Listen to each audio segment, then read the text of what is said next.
Thank you very much, Arabila. Very good afternoon to you and to our viewers. This, of course, is a key agreement, not only for South Africa, but other African trading partners with the United States. However, that announcement by President Trump in April of the steep tariffs across the globe and for South Africa of 30% being suspended thereafter for 90 days placed an urgency on maybe re-looking at how South Africa-USA trade relations will look going forward. You'll remember back on the 20th of May that the Minister of the Department of Trade and Industry presented a new framework to the United States just before President Ramaphosa met with Donald Trump. Well, earlier this week, we saw reports that the US has mooted that framework, which not only tackled the steep tariffs that South Africa are looking at, with the extension concluding next week, Wednesday, but also the AGOA agreement. And till now, we do not know what is going to happen when that deadline arrives. In the budget speech earlier that the minister presented before the National Assembly, he explained their international trade agreement as having a butterfly strategy, with Africa as the heart, as the body of the butterfly, which may be delicate in form but powerful in motion, with wings stretching out to the west as well as to the east. But what do these things mean? Well, to speak to us a little bit about how an industry that will be severely impacted if AGOA in fact has to change and stop after September, and with the expected tariff deadline looming on Wednesday, is the automotive sector. Rene Motilal joins us now. He is from the National Association of Automotive Component and Allied Manufacturers. Thanks so much for chatting to us. Rene, just how nervous are you about next week, Wednesday? Dylan, thanks for having me.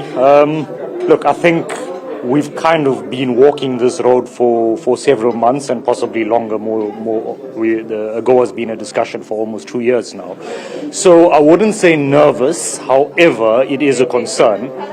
Should the existing preferential trade arrangements with the US not continue in some form or the other. So you did reference proposals made to the US administration. We would like to still think that there's still room for South Africa to continue some level of preferential agreement with the US. And I think it's really important to understand that discussions around where it all started with President Trump talking about wanting to almost recalibrate the relationship with countries where there was a significant surplus going into the US, may have an advantage to us. I'm not sure if many people sense this, but automotive components coming from the US into South Africa of close on 16 billion last year, and maybe about just over 4 billion rand going into the US. Why am I saying that? There's almost a point to be made that says, hey, US President Trump, actually you guys are benefiting from the trade relationship with the US. So I do think, yes, an element of concern. We don't want to lose that market. But the sector has been looking at diversification in terms of an export market. The US will always remain a key market, but there are other opportunities. I think one of the big opportunities, as you were referencing, that butterfly effect or strategy, would be growth in the African market, not just in a trade context, but also industrialization and greater vehicle production and component production or value chain activity in the African continent. So I do think there's still some water to flow under the bridge, but let's keep working to maintain that particular market and at the same time look at diversification. So the tariff deadline of 30% will come into effect if nothing is agreed upon on Wednesday. Are you frustrated at maybe not having a clear direction, even at this point? Because AGOA has been up for discussion for a number of months, and it had to be discussed by the American Congress from last year even. Yeah, I think the automotive sector in general does not benefit when there's uncertainty around. Given the kind of long-term contracts and investment planning that goes behind this scale of investment, of course, the uncertainty does not assist. Having said that, there's also some sense that immediate substitution of some of the products that go into the US market, particularly from a component perspective, means that those contracts should continue in the short term. It does create a level of inflation at consumer level in the US. Having said that, we do know that there are also vehicles being exported into the US, and we're already starting to see the impact of that here in South Africa. There have been losses of volume production at certain plants across the country related to where there's exports into the US. And of course, the value chain takes the biggest impact of that, and we've already started to see some impact on production and jobs in the space.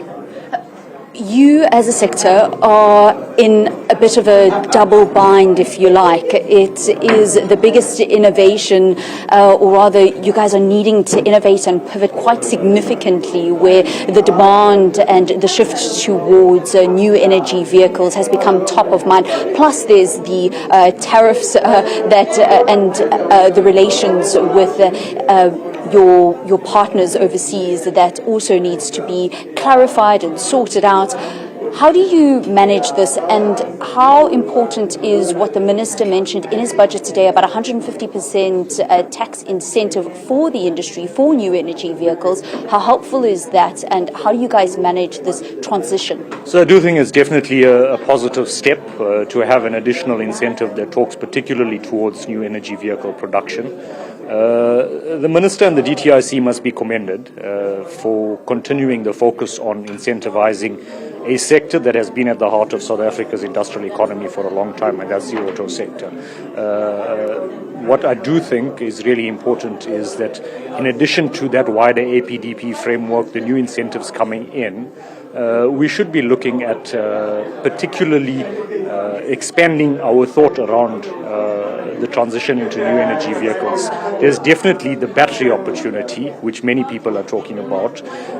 For me, I think should we be transitioning into that space, we've got to capture a greater part of the value chain, be working with partners in the East who've already locked in a lot of that battery production to see, okay, how are the technology partnerships, possible JVs, kind of aligned to the strength that South Africa and the wider African continent have in terms of the mineral resource base, and to develop some of those partnerships. Really great opportunity in terms of the green hydrogen space. With the 9th of July deadline closing in fast, South Africa finds itself walking a tightrope, and the stakes are massive. Billions of rands in trade, thousands of jobs, and a crucial economic relationship with the United States are all hanging in the balance. At the center of it all? The African Growth and Opportunity Act, or AGOA, and South Africa's future in it has never been more uncertain. The AGOA agreement, first signed into law in 2000, was designed to give African countries duty-free access to US markets for thousands of products. And for a long time, South Africa has been one of the biggest beneficiaries. From cars and wine to citrus and textiles, AGOA has opened doors for South African industries to tap into one of the world's largest consumer markets. But now, with that July deadline around the corner, all of that progress could be undone by politics, trade tensions, and unclear strategy. Enter former US President Donald Trump, whose recent comments and tariff threats have stirred up fresh uncertainty around South Africa's eligibility for AGOA. Trump, known for his aggressive trade stance during his first term, has re-emerged in the conversation with rhetoric that could destabilize existing agreements. He's hinted at tougher conditions and made vague threats about penalties for countries that, in his view, don't align with US interests. For South African exporters and businesses, that's deeply worrying. The United States is one of South Africa's top trading partners, and AGOA plays a massive role in making those exports competitive. Without AGOA, tariffs would return, profit margins would shrink, and some industries could even collapse under the pressure. Speaking on the matter, South Africa's Trade Minister Parks Tau emphasized the importance of maintaining AGOA access. He described it as vital to inclusive economic growth and noted that staying in the program supports investment, employment, and broader trade relations. Tao has been vocal in advocating for continued engagement with the US government, pushing to show that South Africa still meets the eligibility criteria, which include respecting the rule of law, upholding human rights, and promoting economic openness. But here's the concern: while the words are strong, the strategy is still unclear. The deadline is rapidly approaching, and there's growing anxiety in both the public and private sectors. South African industries need clarity, and they need it fast. If the country is removed from AGOA, the consequences will ripple far beyond just trade. They'll hit jobs, tax revenues, and foreign investor confidence. In recent years, there have been rumblings in Washington questioning whether South Africa still qualifies for AGOA benefits, particularly in light of shifting foreign policy positions and domestic political changes. Some US lawmakers have even suggested re-evaluating South Africa's inclusion, citing concerns about its neutrality in global conflicts and increasing ties with countries that America sees as rivals. On the other side, South Africa is also navigating a complex global landscape. It's part of BRICS, it's exploring new trade relationships, and it's trying to balance national sovereignty with international cooperation. But AGOA, despite its flaws, remains one of the few trade frameworks where South Africa has relatively privileged access to a major market, and giving that up would be a hard blow at a time when the economy is already struggling. What's clear is that there needs to be more urgency. Private sector leaders have called on government to act quickly and decisively. Export councils, manufacturing associations, and agricultural producers have all warned that uncertainty alone can be damaging. When international buyers hear rumors of tariffs or disruptions, they start looking elsewhere. And in global trade, perception is often just as important as policy. Valen Kurtali from Newsroom Africa reported that there's still optimism in some circles. Behind closed doors, negotiations are likely ongoing, and South Africa's diplomats are probably working hard to calm nerves in Washington. But with no official plan released and the clock ticking loudly, time is quickly running out. So what happens if the July 9th deadline passes without clarity? That's the big question.